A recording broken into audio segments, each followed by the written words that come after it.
O mga kabunyog, itong si Congressman Leandro Libeste, nagrereklamo, nag, naglilitaniya na naman. De facto martial law na daw ang nangyayari sa bansa. Ha? De facto martial law dahil sabi niya, hindi man nakadeklara ang martial law, pero gano'n na rin. O, yun ang ibig sabihin niya ng de facto martial law. Hmm? Ang, ah, ang, ang sinasabi niya, ang sitwasyon daw sa bansa ngayon, hindi ka na daw makapag-criticize ng mga nakikita mong mali. Pag nag-criticize ka, kakasuhan ka, inciting to sedition, inciting to rebellion, gigipitin ka sa mga negosyo mo, katulad daw ng nangyayari sa kanya. Kaya kahit daw hindi magdeklara ng martial law, ang totoo, martial law na ang umiiral sa bansa. Hindi nga lang nakadeklara. Kaya ang tawag niya de facto martial law. Ang Pilipinas ngayon ay nasa ilalim ng de facto martial law. Hindi man deklarado, pero nararamdaman.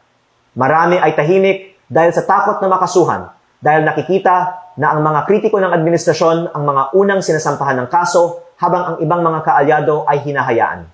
Dahil dito, ang ibang mga batas ay inaaprubahan ng walang debate at may mga bilyon-bilyon pisong mga budget na hindi kinakwestiyon. Kasama dito ang mga pambayad para sa ibang mga media at social media personalities at mga troll farms na nagpapalaganap ng fake news at umaatake sa mga kritiko ng administrasyon.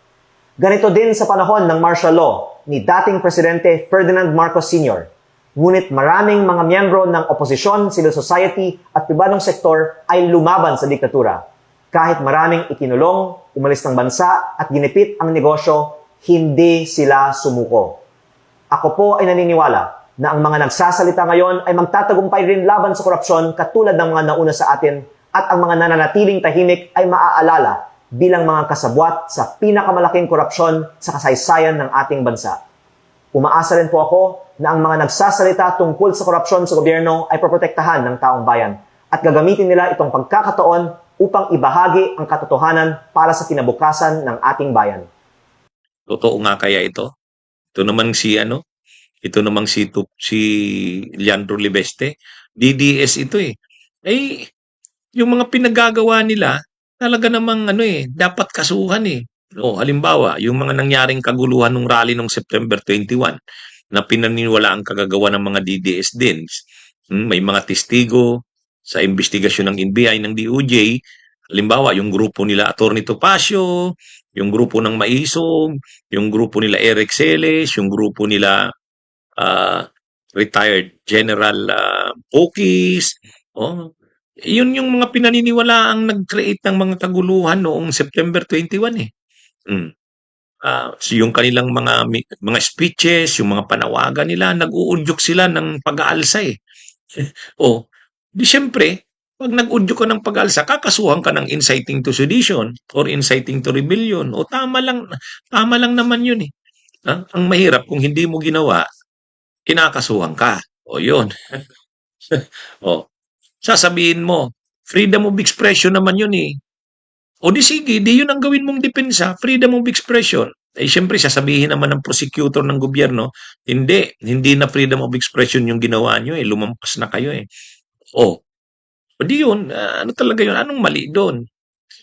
Si Barsaga, nananawagan na pasukin na daw yung Forbes Park, hindi ba inciting to sedition din?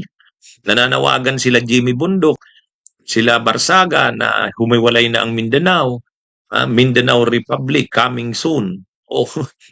Bakit mo papayagan mo ba na magkahiwa-hiwalay ang Pilipinas? Inciting to rebellion yun, paghihiwalay.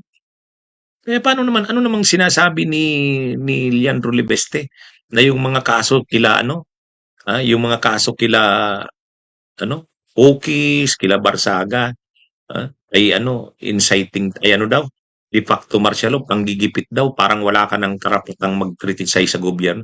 Walang karapatan kung makapagsalita nga yung mga DDS. Halimbawa, si Atty. Harold Respicio, tingnan nyo yun, parang nagwawala na, nanlilisik na ang mata.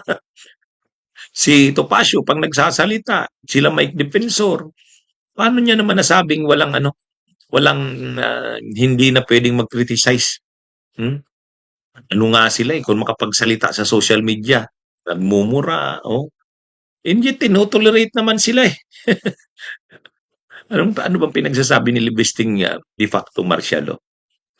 Siya nga, pa-interview eh. Araw-araw, pinagbabawalan ba siya? Kasi sa martial law, ano bang sabi niya ng martial law? Inabot niya ba ang martial law? Kami, inabot namin ang martial law. Oh, alam namin kung ano yung martial law. Ay, itong si ano, martial law ng martial law. Saan naman dyan yung martial law? At saka, nagaganyan lang yan si Libeste kasi iniimbestigahan na. Iimbestigahan na. Nag-anunsyo na yung House Committee on Legislative Franchises eh. Iimbestigahan na yung kanyang solar business eh. Oh, tama lang naman na imbestigahan. Unang-una, bakit binigyan ka ng congressional franchise? Hindi mo naman tinupad yung terms ng franchise na binigay sa'yo. Sabi mo, i-develop mo yung solar industry, solar business. Magbibigay ka ng kuryente sa mga malalayong lugar. O, sabi mo, kaya mo yun. Hindi mo nagawa. O, tingnan nyo, ang mahal-mahal na ng kuryente. Siyempre, pagpapaliwanagin ka. Kung may na-violate ka sa franchise, anong dapat gawin sa'yo? Kung kailangan ka bang i-penalize o ano bang nakalagay doon sa franchise mo? Na kapag hindi mo natupad yung franchise, anong mangyayari sa'yo? Tama lang naman yun. Actually, due process yan. Kasi, kaysa naman sa disiplinahin siya kung anong gawin sa kanya, sa kanyang mga negosyo, nang hindi nadaan sa proseso. O yun, proseso na yan. Due process na yan kasi maghihiring eh. O, yun ba? Yun mayroong due process? Martial law ba yan? Dapat magturo ito si Libesti sa abogado niya. Banggit siya ng banggit ng martial law, de facto martial law. Ha? Ano nga eh, napakaluwag nga sa kanya eh. Oh. Ang kailangan niya ngayon i-substantiate yung kanyang mga sinasabi, hindi niya na masubstantiate. Tapos yung mga paliwanag niya tungkol sa negosyo niya, legal daw yung negosyo niya, wala daw itong maling ginagawa. Idepensa niya yung niya, negosyo niya. Ano niya yun eh, due process yun. Buti nga, binibigyan siya ng pagkakataon. Itong mga DDS na to, na tulad nito ni Libeste, itong mga nangyayaring itong mga due process, tatawagin niya martial law. Pero yung ginawa ni Duterte na maraming pinapatay, hindi yun nila yun, sa kanila okay lang yun. Yung mga Trump charges o gawa-gawang kaso na ginawa ni Duterte kila Laila de Lima, yun ang matindi. Yun, talagang yun, gawa-gawang mga kaso. Ito hindi naman gawa-gawang mga kaso ang kinakaso sa kanila eh. Ha? Talaga namang totoo na pwede silang kasuhan ng inciting to sedition. Nasa judge na ngayon ang desisyon kung inciting to sedition nga ba yun. Pero ang probable cause, malinaw, mayroon talagang probable cause eh. Inciting to sedition, inciting to rebellion, may probable cause. O, ngayon nasa korte na. Kung totoo nga bang yun ay magka-qualify as inciting to sedition, inciting to rebellion. Ito naman tungkol sa franchise niya, gusto naman talagang malaman ng taong bayan, anong ginawa mo? Bakit hindi mo nagawa yung nakalagay sa franchise? Ha? Kaya pala nagmamahalalo ang kuryente dahil hindi mo tinupad yung may pananagutan ka sa bayan, binigyan ka ng ganong pribileyo, hindi mo tinupad. Di magpaliwanag ka, puti nga, pinagpapaliwanag eh. Kaysa kumpiskahin ang kanyang mga assets, o kaya magpipinalay siya ng napakalaking halaga, binibigyan pa siya ng pagkakataon. Yung iba nga, hindi binibigyan ng pagkakataon. Yun ang martial law. Ito eh.